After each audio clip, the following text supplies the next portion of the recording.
fuel. Oh, that's simple. The food we eat is the fuel. And kids, the food has different nutrients like the carbohydrates, Which are the energy giving food. fats, The energy giving as well as storing nutrients. proteins, The bodybuilding food. Right?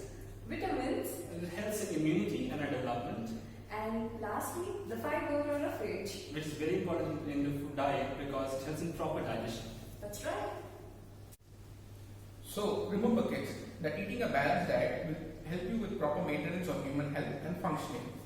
So going back to a comparison to the mechanical aspect of the car where fuel is combusted to produce energy, a similar process occurs in the human body to produce energy via digestion. This process is divided into namely 5 simple steps which are ingestion, digestion, absorption, assimilation and egestion. We'll look into each of these processes briefly. Yeah. So ingestion refers to taking in of the food. So the food enters the mouth or the buccal cavity, and the buccal cavity has teeth, tongue and the salivary glands. Teeth help in breaking down the food into smaller particles. Tongue has 2 main roles. Number 1, in sensing of the taste of the food via taste buds present on the surface of the tongue, and number 2, in the mastication of the food and swallowing it. Mastication is the mixing the food with the saliva in the mouth. Saliva is a very important component in the buccal cavity where the first step of digestion takes place. Digestion is simply the breakdown of complex food substances into simple absorbable forms. Saliva helps in lubrication of food as well as it breaks down complex polysaccharide or a carbohydrate that is starch into simple sugars. So Pete, can you tell us a fun fact about the starch and sugar? Yes, so you can take a piece of bread and chew it 30 to 36 times. You will find that the bread has become sweet. This is because the carbohydrates in the bread has been turned down into simple sugars. So you must take your time and chew your food as the first process of digestion happens in the mouth. Following this, the food is swallowed with the help of tongue and it reaches pharynx, which is located over here. And pharynx is a common passage for both air from the nasal cavity and food from the buccal cavity. A cartilaginous flap called epiglottis covers the opening of larynx and it prevents the entry of food into the windpipe. So epiglottis covers the opening of larynx as and when we swallow the food. Now our friend Supreet will give you an important message. Since the flap is common to both the larynx and esophagus, you should not talk while eating, else the food may enter the windpipe and choking could be fatal. Kids, have you experienced water coming out of your nose when someone makes you laugh while drinking? This is the reason why. Then the food enters the esophagus, which is the food pipe. Esophagus is a muscular tube that begins in the throat and ends at the opening of stomach. The food is pushed down through the esophagus by its muscles, rhythmic contractions known as peristalsis. The opening of stomach is guarded by a muscular door that prevents the backflow of food into the esophagus from the stomach. To explain peristalsis, let's look at this animated video clip. The tissue layers that form the walls of the tube include 2 layers of smooth muscle. The contraction and relaxation of these muscles is called peristalsis. One peristaltic wave can be enough to move a bolus down the esophagus and into the stomach. In the intestines, the waves are smaller and more regular. As one section of the intestine contracts, the section in front relaxes.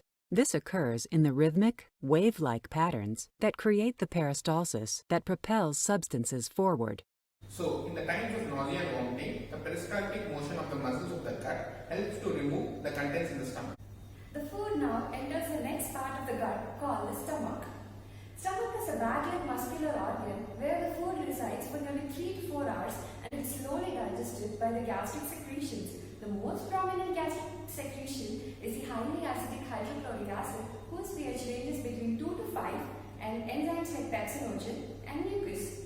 The low pH of hydrochloric acid helps in breaking down the complex food substances and also helps in killing the microorganisms that are ingested along with the food. It also activates pepsinogen into its active form called pepsin, which then aids in the breakdown of proteins. Now, you can ask why the stomach is not affected by the action of pepsin and excoriated by the action of HCl. This is due to the mucous lining of the stomach that protects it.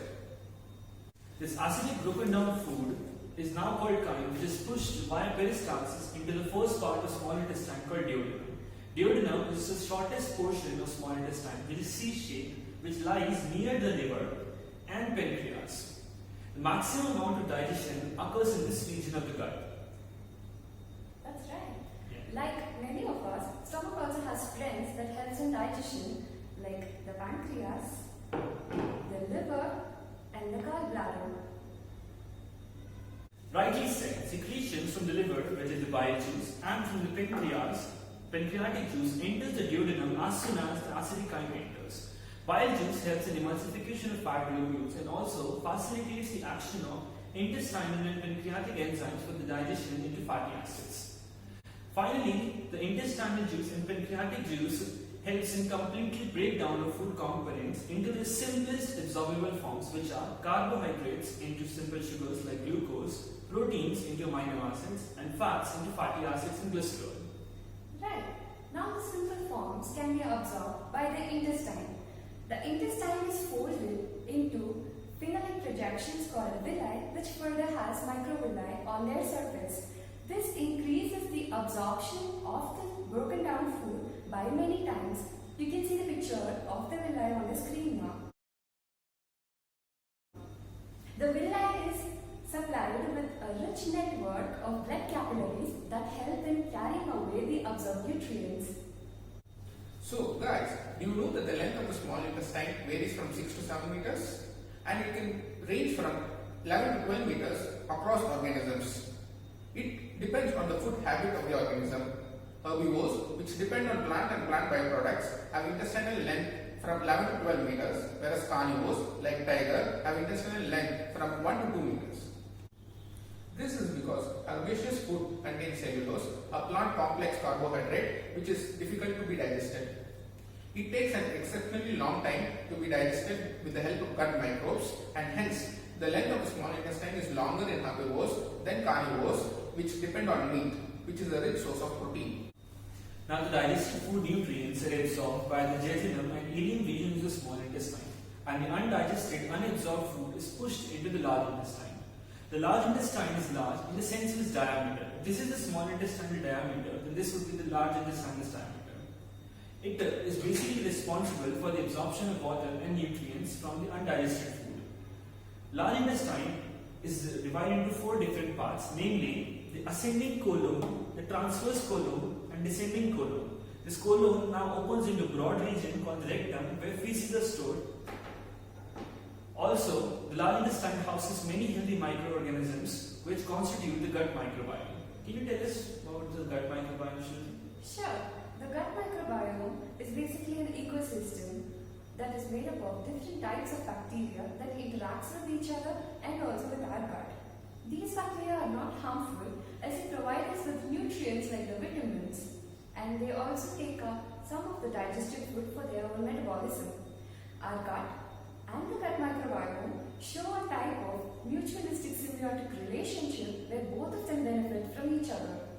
Therefore, we are suggested not to take antibiotics for a longer period of time without the prescription of doctor, because antibiotics have deleterious effect not only on the bad microbes but also on the healthy microbes that are beneficial to us. Therefore, try to avoid self-medication and seek proper medical advice. Now the undigested food that reaches the rectum is called feces and is stored until there is an ejection reflex in the brain. As soon as the ejection reflex comes, the feces are excreted out of the body via the rectal canal through the anal opening. That's right. So kids, we have looked into the 5 coordinated processes, which starts with ingestion, followed by digestion, absorption, assimilation, and finally egestion of the undigested food. So you've completely understood the digestive processes and its mechanisms. This is the normal functioning of the body. But at times, have you felt discomfort like pain in the abdomen, constipation, loose and frequent bowels? So let us discuss a few of the common elements of our digestive system to maintain better health and take precautions against these. After all, prevention is better than cure. Do you guys eat spicy and oil food like noodles, chili paneer, momos, kachori and many more? I bet they taste good, but they have an adverse effect on our digestive processes. Spicy and oily food decreases the motility of our stomach and increases the retention time. This causes a feeling of fullness and full stomach called indigestion. This may lead to constipation and diarrhea. So avoid frequent consumption of such food. Times when we eat spicy food or imperfectly cooked food or some spoiled food, it causes hypersecretion of acid in our stomach, causing acidity. Acidity can easily be understood by abdominal pain in the upper part of the abdomen along with tightness. The simplest way to treat acidity is by neutralizing it by taking some mild-based antacids like Digene. There are many other medicines available which are fast-acting like pantoprazole, which are commonly available in the market and used for treating acidity. The other most common ailment is diarrhea, whose symptom is frequent loose bowel movement. This is indigestion followed by excessive loss of water that leads to dehydration and general weakness in the body. Some of the common factors that leads to diarrhea are bacterial, protozoal or viral infection, indigestion, improperly cooked food or spoiled food. Since we lose a lot of water due to dehydration, we should replenish it by taking in ORS or the oral rehydration solution. Another most common ailment is typhoid. Typhoid is a bacterial infection caused by the contamination of food.